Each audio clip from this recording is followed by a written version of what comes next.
माताओं एवं बहनों ऐसी गलती भूलकर भी मत करना, नहीं तो महादेव का तीसरा नेत्र खुलने में जरा भी देरी नहीं होगी।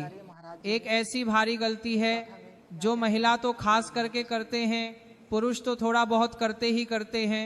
अगर आप भी महिला हो तो उनसे हाथ जोड़कर मैं अनिरुद्ध आचार्य निवेदन करता हूं, उनका पैर भी छूने को मैं तैयार हूं। कृपया करके इस वीडियो को पूरा ही देखिएगा, क्योंकि एक गुप्त चीज महिलाओं को लिए मैं बताने वाला हूं। वह वीडियो की लास्ट में रहेगा, एकदम गुप्त बात है। कृपया करके इस वीडियो को पूरा जरूर देखिएगा। और महाशिवरात्रि के दिन क्या ऐसी सावधानी बरतनी चाहिए, आज पूजा पाठ के नियम भी सब कुछ विस्तार से समझने वाला हूं आज के इस वीडियो में। दोस्तों, एक सच्चे भक्त के हृदय से निकली आवाज को भगवान शिव अवश्य सुनते हैं। आप एक बार सच्चे दिल से कमेंट बॉक्स में लिखें ओम नमः शिवाय, हर हर महादेव। शिवरात्रि के पावन अवसर पर एक लाइक तो बनता है और हमारे चैनल को जरूर सब्सक्राइब करें। दोस्तों, अगर आप वाकई में शिव जी को अपने घर पर बुलाना चाहते हैं, उनकी कृपा प्राप्त करना चाहते हैं, तो महाशिवरात्रि के दिन यह एक चीज अवश्य घर में लेकर आए। इसके साथ ही भोले बाबा खिंचे चले आएंगे। ये चीज भोलेनाथ को आकर्षित करती है। दोस्तों, हमारे हिंदू परंपरा में शिवरात्रि का बहुत महत्व है और यह पर्व फाल्गुन मास के कृष्ण पक्ष की चतुर्दशी को मनाया जाता है।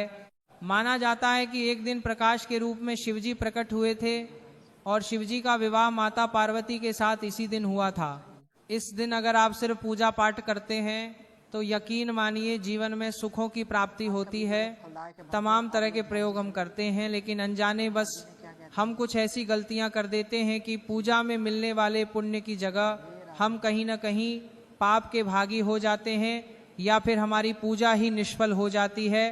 ऐसे में वह कौन सी चीज है जिन्हें भूलकर भी नहीं करना चाहिए शिव जी की पूजा में, और कैसे बचें, आइए जानते हैं। लेकिन दोस्त, उससे पहले आपसे एक रिक्वेस्ट करते हैं कि वीडियो को लाइक करिएगा, दोस्तों को शेयर कर दीजिएगा, और अगर आपने अभी तक चैनल को सब्सक्राइब नहीं किया है तो चैनल को सब्सक्राइब करके इस बेल आइकन को जरूर दबाइएगा। दोस्तों, सबसे पहले हम आपको बता रहे कि बारिश के लिए दें, जब भी आप शिवालय जाए शिव जी पर जल अर्पित करें तो जहां पर से जल बाहर निकलता है उसको कभी मत लांघें। उसे हम जलहरी कहते हैं, उसे लांघना नहीं चाहिए। उसे लांघने से बहुत दोष लगता है, आपका स्वास्थ्य भी खराब हो सकता है। दूसरी बात, आपने देखा होगा शिवजी की पूरी परिक्रमा नहीं की जाती, आधी परिक्रमा जरूर करें। तुलसी के पत्ते भूलकर भी शिवजी को अर्पित न करना। कभी कभी जाने अनजाने में शिवलिंग पर कुछ लोग सिंदूर अर्पित कर देते हैं, हल्दी अर्पित कर देते हैं। ये सब स्त्री शोभा की वस्तु है और शिवजी तो ठहरे बैरागी, तो उन्हें ये चीजें कभी अर्पित नहीं करना चाहिए।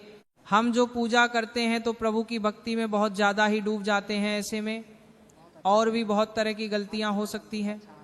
ऐसे में ध्यान रखें, एक तो सफेद या लाल रंग के वस्त्र धारण करके आप पूजा कर सकते हैं। संभव हो तो इस दिन जब आप शिवलिंग पर जल अर्पित कर रहे हो तो तब जल के साथ साथ दूध, दही, घी, शहद, शक्कर भी अर्पित कर सकते हैं। लेकिन शिवलिंग के ऊपर प्रसाद मत अर्पित करना। आपको अगर प्रसाद अर्पित करना है तो नीचे किसी चीज में रखकर अर्पित करें। शिवलिंग पर अर्पित किया गया प्रसाद ग्रहण भी नहीं कर पाएंगे, इसीलिए हम शिवलिंग के पास का चरणामृत ग्रहण करते हैं।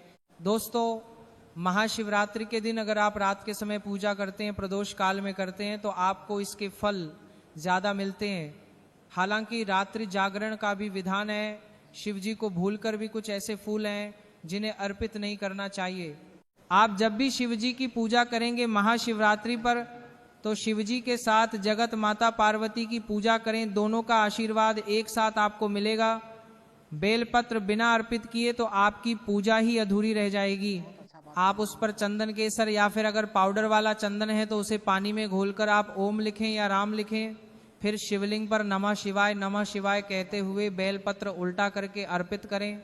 शिव जी की पूजा में अक्षत जरूर अर्पित करें। अक्षत अर्पित करने से जीवन में कभी भी धन की कमी नहीं होती। चावल टूटा हुआ न हो, इस बात का ध्यान रखें। साथ ही शिव जी की पूजा में एकदम काला वस्त्र पहनकर पूजा पाठ नहीं करनी चाहिए, इससे भगवान शिव क्रोधित हो जाते हैं। हमेशा भगवा रंग पहनकर ही ईश्वर की आराधना, भक्ति, साधना, पूजा, व्रत आदि करनी चाहिए। भगवा रंग बड़ा ही शुभ और मंगलकारी माना गया है, इसे देख शक्तियां सक्रिय हो जाती हैं। दोस्तों, महाशिवरात्रि के दिन सूर्य उदय से पहले जागना चाहिए। व्रत आदि में 8 बजे के बाद स्नान करना अशुभ माना गया है, इसीलिए सुबह 8 बजे से पहले स्नान आदि अवश्य कर लें, इससे महादेव प्रसन्न हो जाएंगे। क्योंकि सुबह 8 बजे से पहले स्नान करना अत्यंत मंगलकारी माना गया है। इससे सकारात्मकता आपके ऊपर हमेशा वास करती है। दोस्तों, शिवलिंग पर आप जल अर्पित करते हैं तो प्लास्टिक के लोटे से जल अर्पित कभी न करें, इससे भगवान शिव क्रोधित हो जाते हैं। शंख से जल अर्पित न करें, क्योंकि शंखचूड़ नामक राक्षस का वध शिवजी ने ही किया था। इसीलिए शंख से जल अर्पित मत करना, वरना शिवजी रुष्ट हो जाएंगे, आपकी पूजा स्वीकार नहीं करेंगे। शिवजी की पूजा में तुलसी के पत्ते का प्रयोग बिल्कुल भी न करें। आप तुलसी की मंजरी अर्पित कर सकते हैं। केतकी और चंपा जैसे फूलों का प्रयोग तो बिल्कुल भी मत करना, नहीं तो आपकी पूजा पूरी नहीं मानी जाएगी। भगवान शिव की पूजा में हल्दी, कुमकुम इत्यादि का प्रयोग न करें, क्योंकि भगवान शिव बैरागी हैं। इस दिन घर में झगड़े, कलेश, लड़ाई झगड़े और गंदी गालियां नहीं देना चाहिए, किसी को अपशब्द नहीं बोलना चाहिए। शिवरात्रि के दिन भोग विलास नहीं करना चाहिए, नहीं तो अगले जन्म में आपको किसी ऐसी योनि में जाना पड़ सकता है जहां भयंकर कष्ट भोगना पड़े।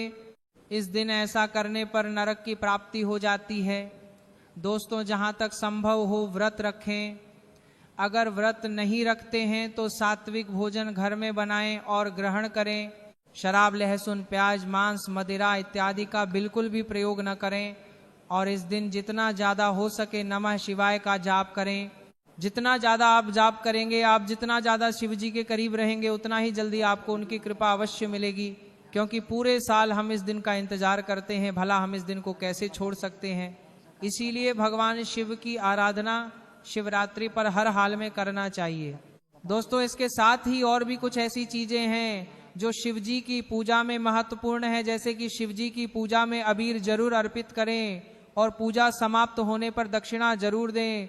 दक्षिणा में देने के लिए पान का पत्ता लें, उसका डंठल हटाकर उसके ऊपर सुपारी, जनेऊ और थोड़ी मीठी चीजें, लौंग, इलायची और थोड़ा सा लावा लेकर दक्षिणा जरूर अर्पित करें। ऐसा करने से शिव जी आपकी पूजा स्वीकार करते हैं। दोस्तों, नारियल का पानी भी शिवलिंग पर अर्पित नहीं करना चाहिए, इस बात का विशेष ध्यान रखें। अगर आप नारियल चढ़ाना चाहते हैं तो शिवलिंग के पास उसे फोहे नहीं, उसका जल हटाकर नारियल अर्पित कर सकते हैं।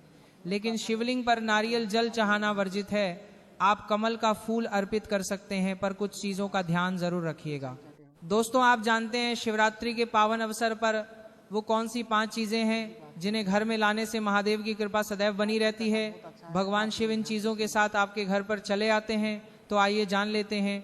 दोस्तों, भगवान शिव का डमरू शिवरात्रि के दिन डमरू घर में अवश्य लाना चाहिए और इस दिन भगवान शिव की पूजा में डमरू जरूर बजाना चाहिए।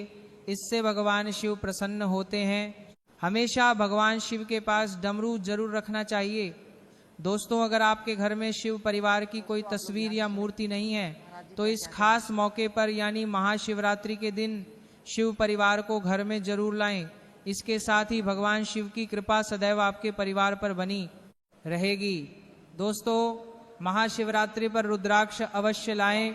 शिव पुराण के अनुसार एक मुखी रुद्राक्ष साक्षात भगवान शिव का ही रूप है। इसे गले में धारण करने से मनुष्य की हर इच्छा पूरी हो सकती है।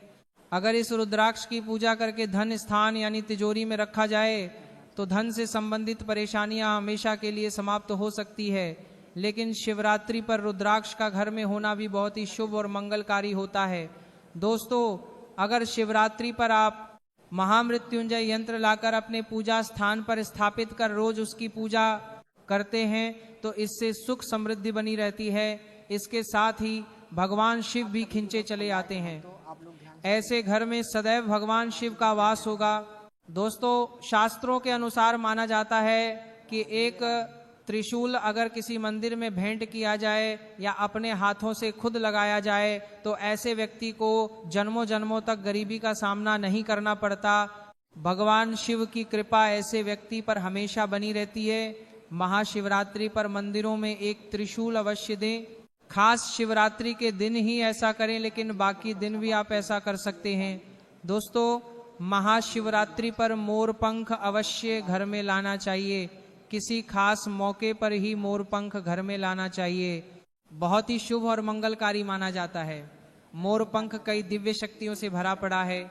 जहां होता है मोर पंख उस घर में गरीबी कभी नहीं आती।